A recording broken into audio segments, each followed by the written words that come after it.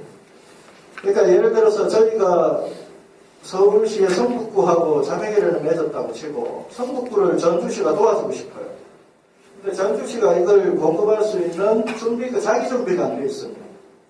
할 수 없는 거잖아요. 내 얘기만 하는 거죠. 그래서 지역 단위로 특히 먹을거리 생산이 가능한 지역의 이 구조가 만들어지는 게 1차적인 거다라고 생각을 하고요. 두 번째는 그렇게 준비된 농촌 지역과 대도시를 연결하는 거예요. 대도시의 요구는 앞서 말씀드렸듯이 질적 양적으로 먹거리 기본권을 보장해야 되는 거죠. 그리고 그게 일자리, 복지, 아동, 여성 이게 다 연결이 되는 거고, 농촌으로 보면 가족, 소농, 생물 다양성, 순환농업 공동체, 지역 순환경제 이런 게 있을 거잖아요. 이것을 연결을 하는 거죠. 그래서 국가적으로 보면 서울, 경기를 제외하고요, 인구 50만 중추도시가 인근 지역과 이런 관계를 맺어가는 거죠. 상상할 수 있는 일이잖아요. 그렇죠? 상상이 안 되시나요? 그래서 마지막 이제 저는 앞서 쭉 말씀드렸던 우리가 처해 있는 그 시민밥상과 농업 현안들을 볼 때 수도권이 어떤 태도를 취하는가가 이 전체 방향을 트느냐 못 트느냐에 좌지우지를 하는데 결정적인 역할을 할 수 있다고 보는 거죠.